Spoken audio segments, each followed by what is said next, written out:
You know, we mean business when we bring out the round table. Mm-hmm. So you have to have been living under a rock if you have not heard the outcry from women begging the world to take menopause seriously. Celebrities like Michelle Obama, Oprah Winfrey, Drew Barrymore, Halle Berry are all speaking out about it. And our next three guests are taking action by educating women and lobbying for change.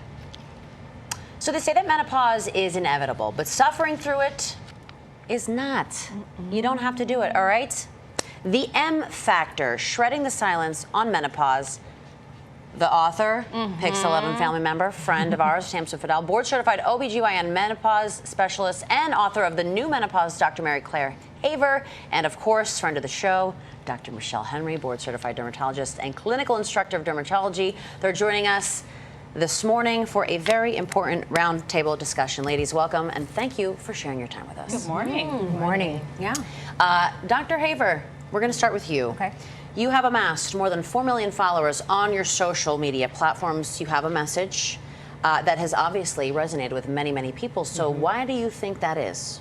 I think that this generation going through menopause now, which is Gen X or maybe later millennials, are not willing to accept the status quo. They're looking at not only the menopause experience, but the overall health in the last 30 years of life of their mothers, their aunts, and they're like, there's something else out there for me and I'm not willing to suffer. I want better.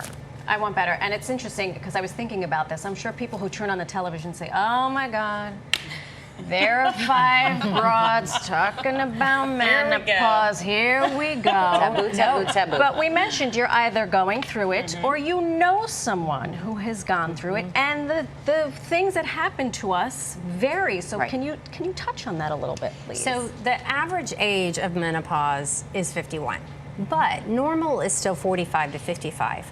Perimenopause, which is the transition from a normal, healthy ovulating woman to the end of her periods, is about 7 to 10 years. So we're spending the last, 30, 40 years of our life somewhere in this journey. And as it turns out, what we've learned is menopause is estrogen receptors, progesterone, testosterone receptors everywhere in our body. So it's not just hot flashes in the end of your periods. It's a lot more than that. Go through them real quick. Yes, for please. example. Oh, let's see. I'm We'll getting start a at the hot top flash and right work now. our way Talk about down, it. shall I know. we? So brain fog, mental health changes, palpitations, asthma, skin changes, which here's our expert here. Genital urinary changes, sexual changes, function changes, bone, muscle, pain, etc. I had never heard asthma. I feel like every time we have this conversation, I hear something new, but it's important. And another person at our table who's spreading the good word, Ms. Tamsen, with over more than 3 million followers on her socials. You have pioneered this movement that we've all watched take off, and you've linked up with women like this.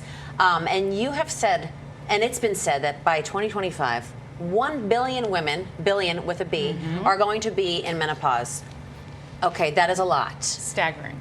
Very staggering statistics. So all the work that you've done, that you've devoted yourself to, what is the number one thing that you hope that women can learn and know about menopause? I think women, I want them to know they're not alone. I want them to know we've created a community. We've created a menoverse, a menoverse of doctors and experts and advocates to make sure that they know that they're not alone in this, because that's what happens oftentimes. And Dr. Haver knows this, Dr. Henry knows this, that women come in, they don't know what they're dealing with. There's an array of symptoms. We're talking, 34 plus symptoms of menopause that are strange symptoms, and they think something's wrong with them, and that is not the case. And so it's really all about shattering that silence and making sure they also know once we do that, there are answers for them and solutions. And some of those answers are in Dr. Henry's office, because you see one of the symptoms, strange things are happening to my skin. I wonder if you could talk to us about what you see and how do you handle that with your patients? So estrogen is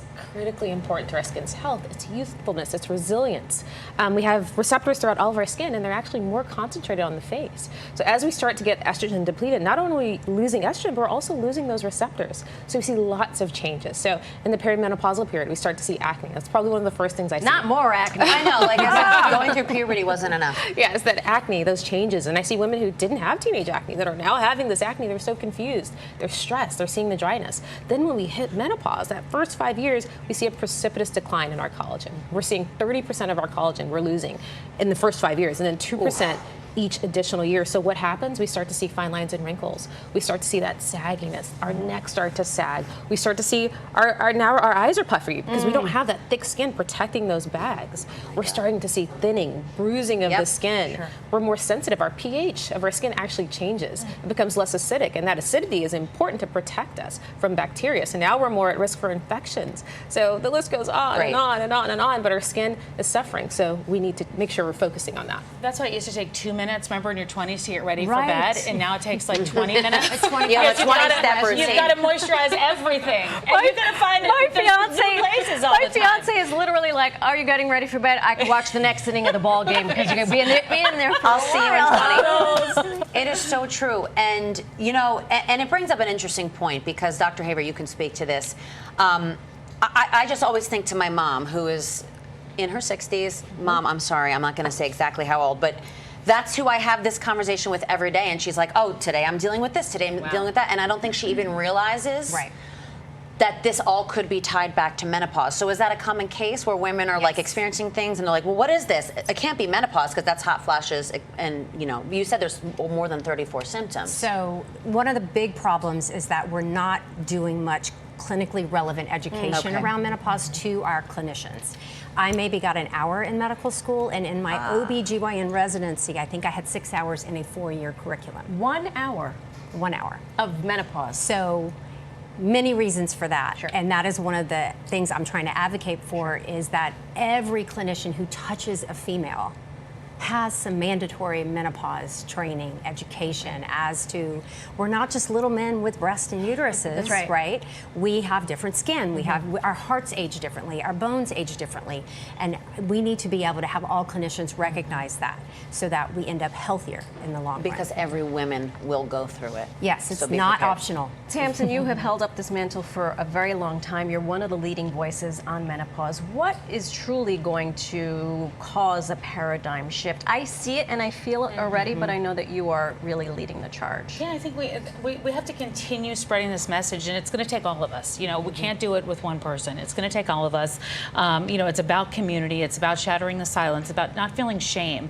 You know, when I first had my, an incident, and I realized I was in menopause, I found out later I was sitting at this desk and had to leave the anchor desk because I had heart palpitations and anxiety and sweating and hot flash, and so I think not feeling that shame, because I felt that shame, and it was very scary, and I didn't know who to talk to. I didn't know what was going on. So we've got to educate women, and then we've got to get them in to see providers that actually know what they're doing and can talk to them about this and not dismiss them. Women cannot be dismissed when they walk into a doctor's office. That's right. Share with us a quick teaser before we let you guys go about the M factor. Yes, I've been working for years on a documentary, which many incredible doctors are a part of, and it's called the M Factor, Shattering the Silence on Menopause, because that's what we really need to do. We need to shatter that silence. Fantastic. So stay tuned for that. Thank you all so much for being a part of this conversation. Good to see you both. Thank you. We're putting an ellipses on this because there's so much more to discuss. To be continued. That's Exactly. right. For more resources, information on menopause, go to We've Got a Lot, TamsenFadal.com. Make sure to pick up a copy of The New Menopause by Dr. Mary Claire Haber, wherever books are sold. And you can follow Dr. Michelle Henry, or go see her, card-carrying member, whenever you get a chance. They're all fantastic. They're also all on Instagram, of course. That's right. Must-see content.